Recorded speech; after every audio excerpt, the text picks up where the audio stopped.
Oh, hey everyone, Brad here. I hope you all had a wonderful holiday and welcome to 2020. I hope the year treats you all very well.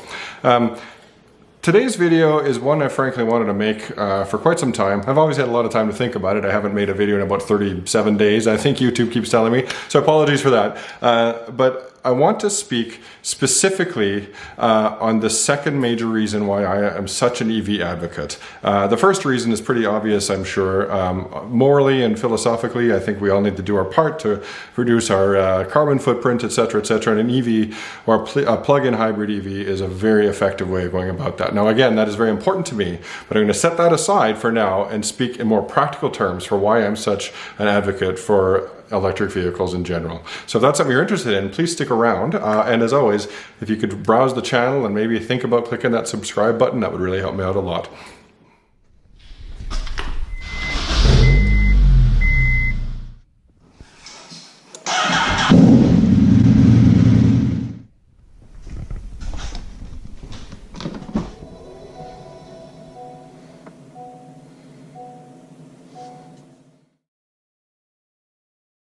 Okay, so in practical terms, why am I such an EV advocate? And a lot of this should be probably pretty obvious, but I really want to drive it home, as much for my own sake as everyone else's. Because I get asked the question all the time, again, I'm not going to give climate change deniers the time of day, so I'm not going to bother with that conversation. But one that really hits home, I think, even with my car guy friends, is the patent unreliability of some of these modern cars. And I love them. I mean, modern cars are fantastic. They're efficient, they're fast, they're safe. Clearly, who doesn't want that? But I really feel, anecdotally that is, it's just my own kind of personal experience of my own cars and the folks that I know and my colleagues and peers, is that there seems to be an increase in what I would call catastrophic failures in these cars. And there's a whole host of them, and I won't go through them one by one to bore you folks to tears, but I will put some links down below so you can actually see what I'm talking about. It's not just me being a talking head. But one that really sticks out in my mind is, again, and I wouldn't call it, a BMW is not an entry-level car, but I would call it a mid-level car that the average kind of middle-class guy with a half-decent job and a couple of kids could probably afford or would think about leasing, And a good friend of mine happens to have one, or had one, a 2015 in this case, BMW 320i in Canada. That's the one that comes with what's called the N20 four-cylinder turbocharged motor. And of course, right after warranty runs out, he's got about 133,000 kilometers on it, which is 80,000 miles or so.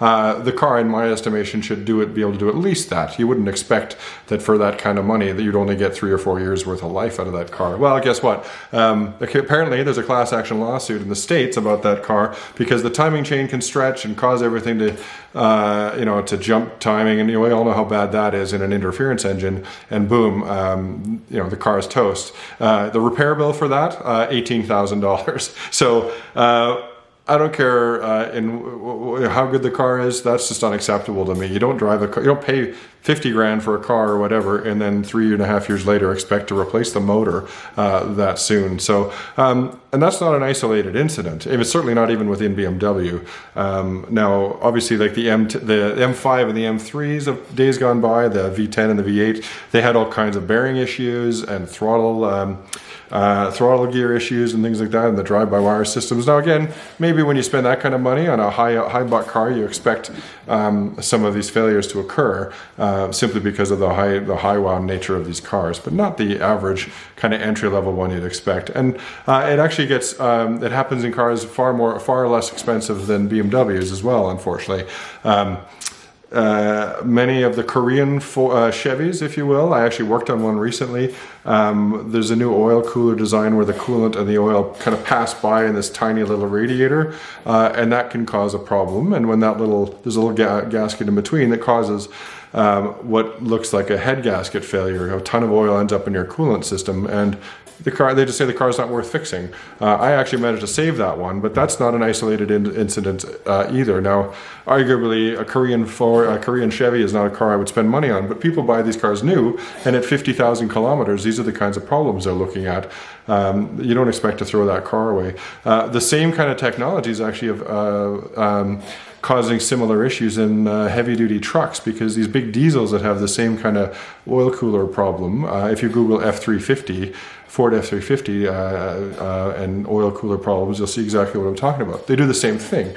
Now, you might say they're lucky in the sense that the oil goes into the coolant instead of vice versa, so the motors end up okay, but you have a pretty big problem on your hands, and I hesitate to think of that these things would have long-term reliability after having all that gunk and oil sent through the cooling system of these big cars. So, you know, lots and lots of those examples. Again, I'll put them down below. Subaru, the STIs, now again, that's a little more expensive, but again, a car that a guy like myself would think about walking out and saying, all right, fine, I want this awesome all-wheel drive car that everyone loves, but they have catastrophic engine problems too, from the 2012 to 2017s, up to, I think it's that class action, I think it's a class action lawsuit, has affected over 100,000 cars. Kia had trouble with their Sportage and the motors and those things going, to the tune of 130,000 cars in North America alone. You know, you just don't buy a car and expect the thing to blow up. So, so great, Brad. You've just wasted 5 minutes of my time or more telling me why a handful of other cars that are crappy, and of course there are tons out there that aren't. Even Honda themselves, though, after I bought my Clarity, I was quite concerned that it would have the oil dilution problem that the direct injected turbo 1.5 liters have. Now, thankfully, the Clarity is not that architecture, even though it does share some, I think it shares bore centers and things like that with that motor. But, you know, that's if you went and dropped 40 grand on a nice CRV or even the HRV, the entry one, well, suddenly you have a car that the motor can catastrophically blow up again. And sure, it'd be under warranty, but that motor's only, unless they've improved the design, it's only going to last the same number of kilometers, and then you're out of warranty, and then you're hooped. So I was thankful to find out that I didn't have that problem. But whenever someone says to me, well, aren't you worried about the costs, the unknown future costs of owning an electric vehicle or a plug-in hybrid vehicle, all of these examples come screaming to my mind, because I can't imagine that a battery pack years from now, in the Clarity at least, would cost $18,000. You know, that's a risk I'm willing to take, I guess. So certainly, given that Priuses, Prii, whatever you want to call them, their battery packs used have come down. I've seen one as little as $1,800, right? So clearly, there's infinitely more Priuses on the road than there are Clarities. But nonetheless, I would think that same sort of economies or depreciation, or whatever you want to call it, I think the same effect will happen for these things. And all that aside, even if I didn't have the Clarity, all of the money you save, and let's not even talk about electricity versus fuel. All of the money you save on maintenance and, again, these catastrophic failures that can happen on these cars with all these complex systems in them, which we've grown accustomed to. But if you look at a Tesla without the body on it, I'm amazed at how simplistic, not simple, but simplistic that is laid out. And there's so few moving parts. That fundamentally has to lead to better reliability. So I guess the net for myself, your mileage may vary, so to speak, but the net for myself is I'm willing to take the chance. And you know what? I much prefer to hold on to money, and then if in 5 or 6 years something blows up, well, okay, fine, then I'll have to spend it. But if I know that I'm going to have to spend this money up front, if I buy a 2-year-old BMW that's a leaseback, I'm already putting that money out. So putting that money out, hoping that in the future it won't cause you any more problems.